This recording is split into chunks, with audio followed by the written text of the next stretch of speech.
Hello, everyone. Jenna here. Thank you so much for joining us. According to the National Health Council, chronic diseases affect approximately over 133 million Americans, and accounts for about more than 40% of the total population. You probably know someone who has one of the chronic illnesses.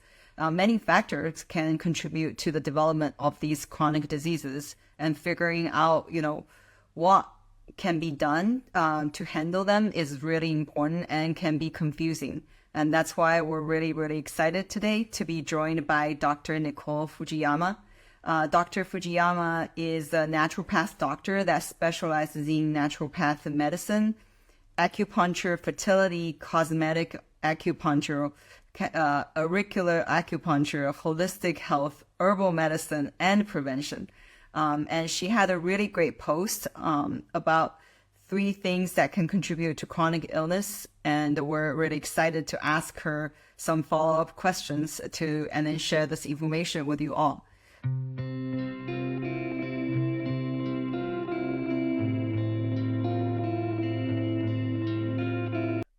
Hi, thank you so much for taking the time and join us. Oh my God, thank you so much for inviting me. I'm super excited. This is gonna be fun. Yeah, and I looked at your website and I learned you're based in Torrance. So I grew up in Torrance. I went to Torrance High and El Camino. Oh my gosh, that's so crazy. Torrance, I didn't realize that Torrance High was the setup for 90210. Yes. Yeah. I had people tell me they're like, they have tours, and I was like, what? Yeah, it's pretty interesting. Yeah, I think they actually had one of the shots were done, and then Buffy was also done at Torrance High too. Oh my gosh, I didn't know that. It's a beautiful school. Yeah, it is. Wait, where do you live now? I live in Berkeley, California. Well, I went up north for school and then didn't go back to Torrance. Oh, okay. Okay, awesome. Oh, you're still in California though. Okay. Yes. Cool. Anyway, so diverged, but I wanted to tell you that. Yeah. Oh, that's so cool. Okay. Okay, before we get into all the chronic disease, all the good stuff, tell us a little bit about your background and what made you become a naturopath doctor. Yeah, so it's kind of a funny story. A hippie lady made me become a naturopathic doctor. It's a true story. She was like tie-dyed out. So I always wanted to be a doctor, but I was actually heading more towards the allopathic route. Mm-hmm. And I was like applying to medical school. And when I was in that process of like interviewing, I was also working, so one of my part-time jobs was working retail. I worked at a mall. And this was in Hawaii. So I'm originally from Hawaii.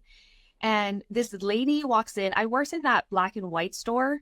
I don't know if anybody's familiar with it, a White House Black Market. Literally at the time, all we had was black and white clothing. And this lady in like full on tie-dye walks in. And I was like, nobody wanted to help her. They're like, she's not going to buy anything. I was like, fine, I'll help. So I was just telling her, like, I don't know how we started talking, but I was telling her, I was like, oh yeah, I'm applying to med school. I want to be a doctor. And she's like, oh, you should check out this school like called Bastyr. And I was like, is that an online school? I was like, I don't think so. And she was like, no, it's like naturopathic medicine. And I think you would really like it. And I was like, yeah, okay, whatever. But I think I forgot about it for like a couple months. And then I looked it up and I was like, oh my gosh, this is everything I want to do. And then I just applied right then and then went that route instead. Oh, well, I think we're really lucky to have you. And the one last conventional doctors and really looking at things holistically. Oh, thank you. Yes, I think it was back then. It was like somebody was definitely guiding me, like in a way that I needed to go. Yeah. So then, in your words, what is a naturopath doctor?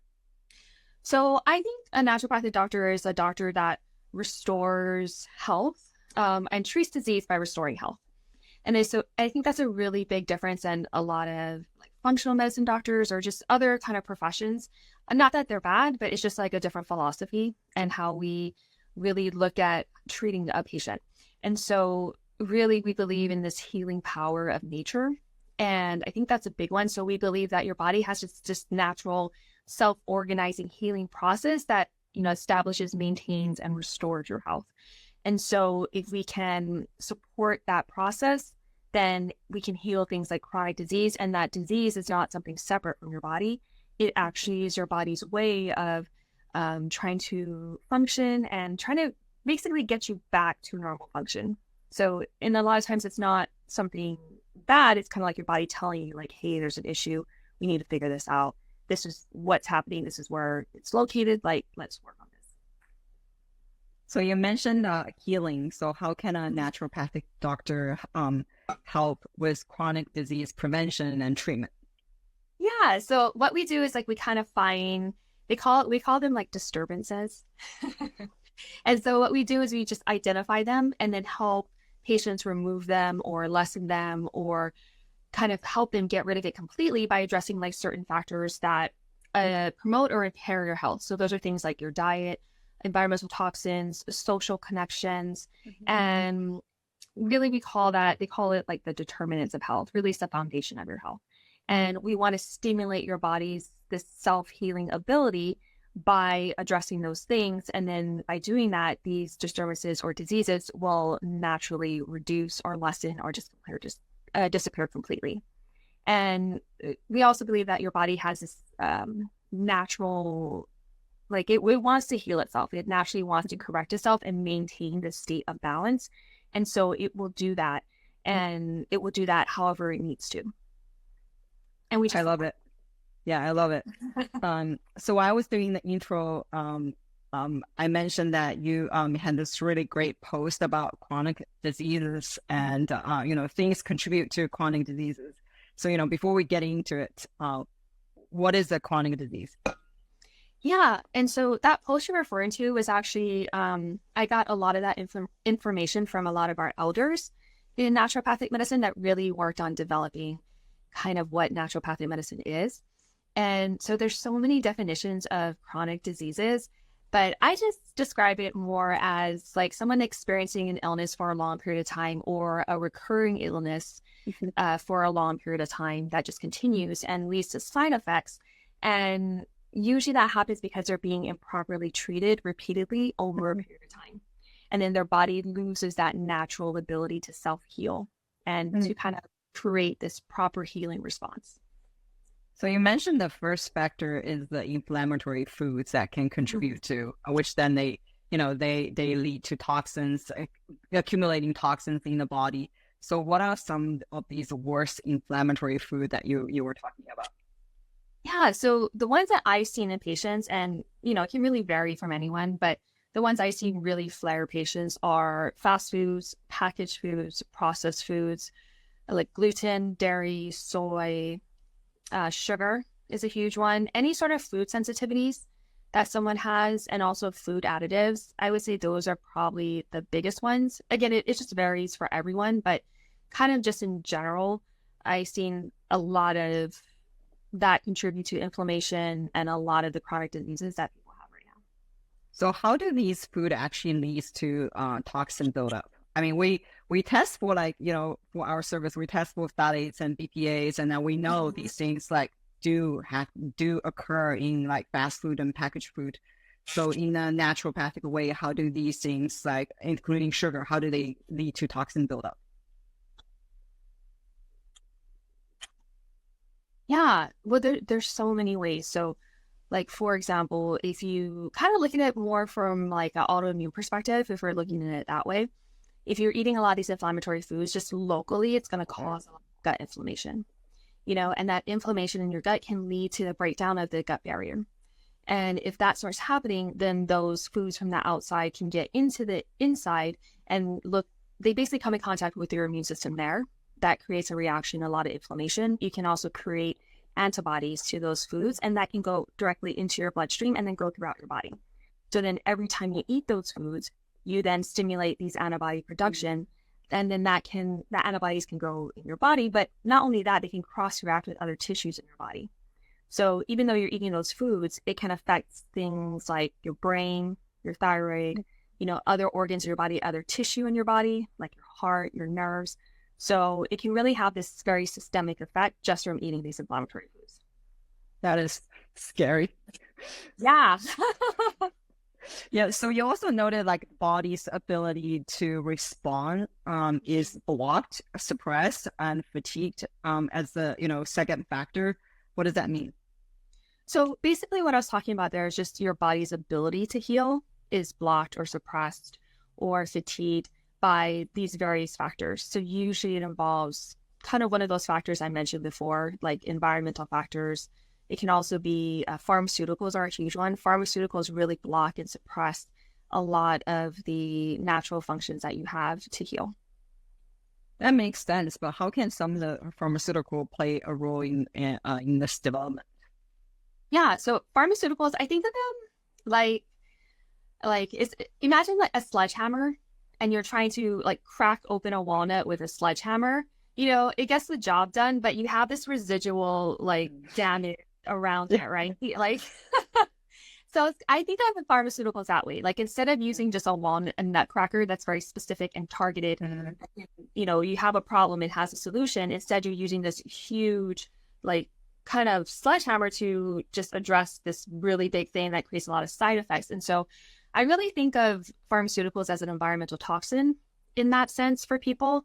And so I'm not against pharmaceuticals. I think they're life-saving, but I think Americans in general are just over-medicated, and we're using those pharmaceuticals to mask symptoms instead of actually looking at what is causing this disturbance, like what is causing this disease, what are the root causes, and then really targeting the treatment towards that. And it's not a problem, but if someone has chronic illness and say they come see me as a patient and they can't get off a medication, then we can work around that. It just takes more time. And just as a chronic illness patient, if you have a chronic disease, then that's just going to take time because again, your ability to restore your health has been either suppressed or blocked or is just worn out. So we have to build that function back up. And that's really what takes time. And then if you're adding pharmaceuticals to that, it's kind of like trying to go upstream when you have like a dam of water coming against you. So it's possible, it just takes time, and then slowly we try to wean people off medication as much as possible, depending on how much and how long they've been on and how severe things are. But for most people, they can, again, once you start building your body's natural ability to heal again, then your body's able to correct itself. Yeah, and that's really the goal. I think also people oftentimes don't think about all the bad behavior they have been doing for years and years and really want this quick fix. But thinking about how much time it takes for you to get this chronic illness, that it's probably just going to take as long to kind of let your body heal and then recover. Yeah, so that's a really good point because a lot of people who have autoimmune diseases, a lot of times they get a diagnosis and they're like, I've had this diagnosis for 6 months or something. They're like, I've had an autoimmune disease for 6 months. I'm like, no, you've had an autoimmune disease probably for like 10 years. Yeah. And your body's just got to a point where it's starting to produce enough symptoms and enough antibodies to a point where you got a diagnosis. But really this whole process started 10 years ago. Yeah. So, it's like imagine 10 years of your body trying to fight something that it couldn't, because it just didn't. The ability for it to heal just wasn't there and it wasn't being supported. And so, you have to take that time into consideration. And I think a lot of people don't recognize that or they just don't know it. Yeah. So you mentioned the vitality of your body is insufficient or overwhelmed and having insufficient response as the third factor. So what does that mean? So it's kind of like I mentioned earlier, like if you're constantly mistreating your chronic disease, then it's going to lead to suppression of your body's natural ability and its natural function to take care of this illness. So if your doctor doesn't recognize this, then they can actually drive the patient or you deeper into this chronic disease, and they can actually facilitate or promote the worsening of this chronic disease. And so I think that's something to really think about, because if you think of vitality of your body, you want to think of it as like the state of health. And each organ and system in your body has its own vitality or its own state of health. Yeah. And so for example, if your immune system's not healthy, but your brain is healthy, it's still going to affect the overall, general vitality of your body and state of health. And so it really doesn't matter, like if all these other organs are healthy, if you're dead, it doesn't matter, right? So it's like you really want to look at it as a whole. And so you need to really, and I think that's where medicine too looks at it, the body as a whole. You treat the whole person, because it doesn't matter if one, all these other places are healthy, if you have these other areas that are not, you need to address them. And so that's kind of what I mean when, I say that vitality is not sufficient or is overwhelmed. If one organ system is not healthy, then it may overwhelm another organ system that's trying to make up for that balance, and so it just leads to a more imbalance.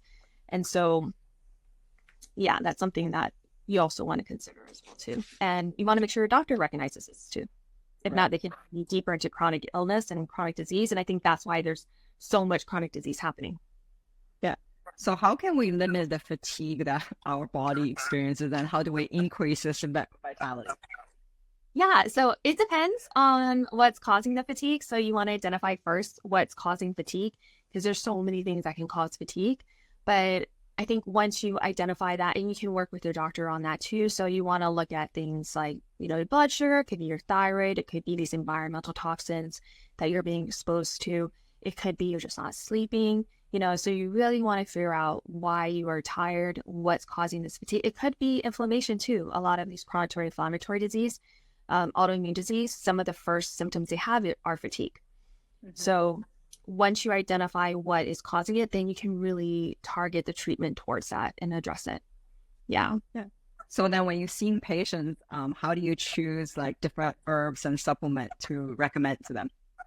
Yeah, it really depends on the patient. Like everything I do is really customized for that person. So I do a whole intake, I look at their labs, I do a medical history, and then from there, depending on what's going on, what their goals are, then I'll recommend certain herbs and supplements to them at that time. And then usually as they progress, the treatments and the supplements and the herbs and things that we do also change as well. So how do people sign up if they want to see you? Yeah, they can visit on my page. I have a link in my bio, and on there they have a become a patient, and you can click on that, and it gives you all the information you need. You can fill out a form, and then we get on a call and see if we're a good fit to work together and what your goals are. So I specialize in autoimmune diseases. So anyone who has an autoimmune disease can contact me and we can chat. Thank you. Thank you so much for joining us today and all the such great information. We're going to include your website and everything on the post promoting this IG Live. So thank you so much. Oh, you're welcome. Thank you so much for inviting me. Hopefully you get back to Torrance soon. I still visit. I love food. Like you get the best Japanese food in Gardena in Torrance. So I still come. Okay, so what's your favorite place? Like, tell me. Have you been to Spoon House? No, but I drive past there all the time. Okay, you gotta go. Sorry, everyone. Like, we're still like joining this live, and we're just talking about food at this point. But Spoon House is it's like a Japanese style pasta place. So it's like a blend between Japanese and Italian. It's awesome. It's super good. What's funny is that I have patients that told me to go there. Okay, you gotta go. That's my favorite place. So tell me like where to eat. Okay, cool. Okay, so it's official then. I have to check it out. Yes, I also like a Persian restaurant by Sepulveda and Crenshaw. I think it's called Seaside Palace. If you like Persian food, that's another good place to go. Wait. Which one is that? It's a Persian restaurant, Seaside Palace.